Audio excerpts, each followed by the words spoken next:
Selamat sore pemirsa, pemeriksaan terhadap Ketua Umum PSSI Muhammad Iryawan alias Iwan Bule dan wakilnya Iwan Budianto batal diperiksa hari ini karena harus menemui Presiden FIFA. Sedianya pemeriksaan kedua petinggi PSSI itu dijadwalkan Polda Jawa Timur pada hari ini. Pemeriksaan keduanya selaku saksi tragedi Kanjuruhan yang menewaskan 133 orang sesuai dengan data terkini. Namun karena ada pertemuan dengan Presiden FIFA Gianni Infantino yang sudah dijadwalkan lama, PSSI secara resmi melayangkan permohonan penjadwalan ulang setelah 20 Oktober. Kabid Humas Polda Jawa Timur, Kombes Polisi Dirmanto mengatakan akan menjadwalkan ulang pemeriksaan terhadap Iwan Bule.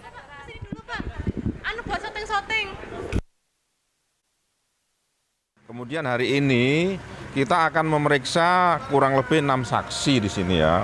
Ada saksi ahli 2 orang, kemudian dari LIG 1 orang, kemudian dari Panpel 1 orang, PSSI 1 orang, dan Komisi Banding 1 orang. Mungkin ini yang bisa saya sampaikan. Ya, yang lain-lain nanti menyusul kalau memang sudah ada informasi akan kami. Presiden FIFA Gianni Infantino tiba di kantor PSSI di GBK Arena Jakarta sekitar pukul 15:15. Gianni tiba didampingi oleh Ketua Umum PSSI Muhammad Iryawan dan menggelar rapat tertutup. Untuk informasi terkini akan disampaikan rekan Andromeda Arizal langsung dari GBK Arena. Andromeda, apa agenda pertemuan antara Presiden FIFA dengan PSSI pada sore hari ini? Ya, selamat sore Zakia dan juga pemirsa. Untuk pertemuan kali ini, Gianni Infantino ke Indonesia, ini pertemuan yang memang sudah dijadwalkan sebelumnya, sebelum adanya tragedi Kanjuruhan. Tadi Gianni Infantino terlebih dahulu mengunjungi Presiden Joko Widodo di Istana Negara sekitar pukul 12 waktu Indonesia bagian Barat.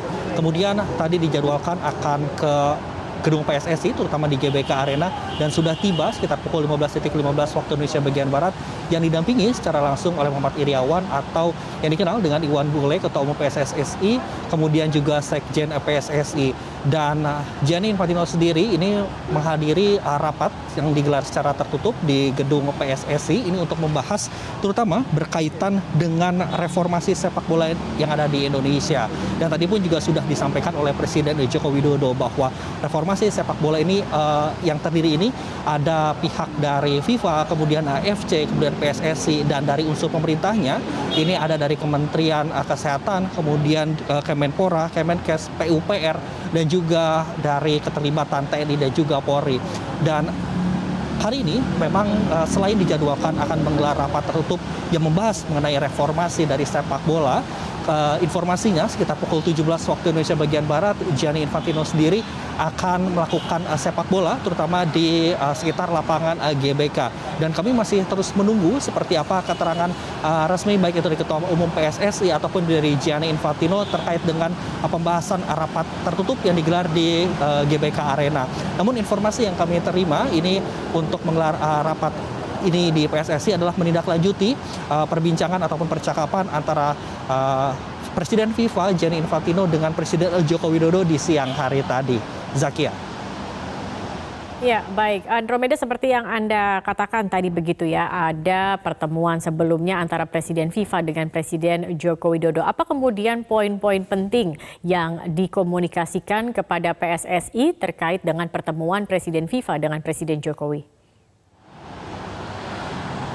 Ya, Presiden Joko Widodo membahas mengenai beberapa hal, terutama dengan Presiden FIFA Gianni Infantino. Pertama adalah berkaitan dengan transformasi sepak bola Indonesia secara menyeluruh.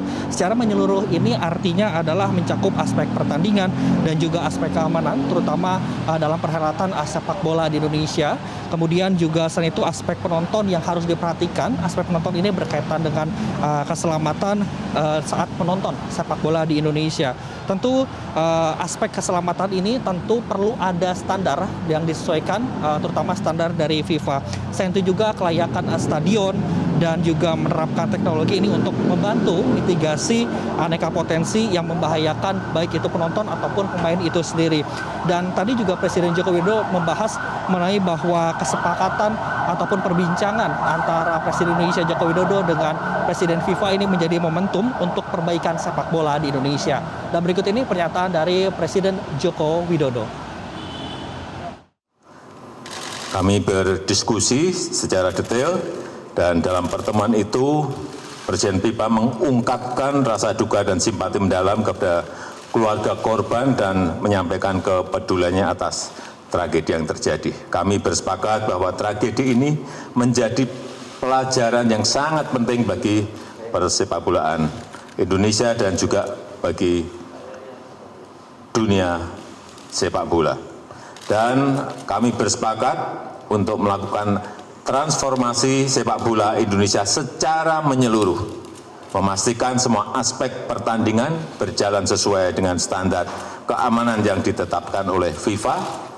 Baik pemain maupun penonton harus terjamin keamanan dan keselamatannya. Demikian, Zakia yang dapat kami sampaikan. Kembali ke Anda di studio. Baik, terima kasih Andromeda Arizal atas laporan Anda.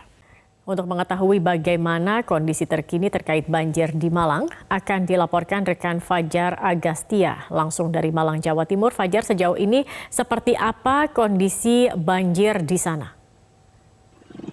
Ya, Saskia, sejauh ini dari pantauan kami di lapangan, saya tepat berada di anak sungai Pangeluran di Sitiarjo, di Sumber Manjing Wetan, Kabupaten Malang. Sejauh ini debit air berangsur-angsur telah surut dikarenakan hujan dengan intensitas tinggi yang kemarin terjadi hingga sore tadi sudah mulai berkurang.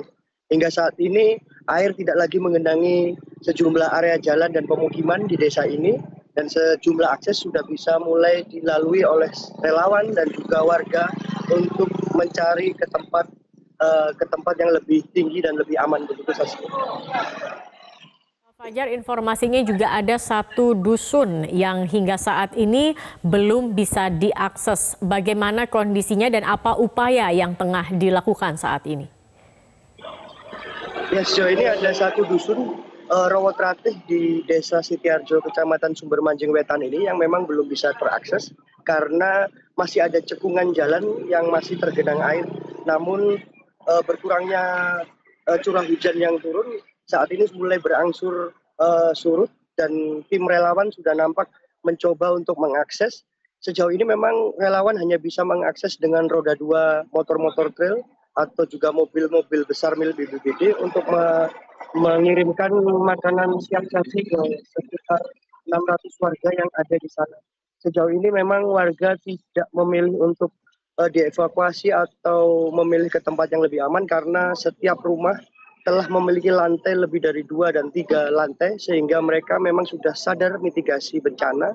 Bila air yang memang relatif sering terjadi banjir di sini, mereka lalu langsung berpindah ke lantai yang lebih tinggi untuk mengamankan diri dan juga harta benda mereka. Begitu, Saskia. Baik, terima kasih Fajar Agastya atas laporan Anda.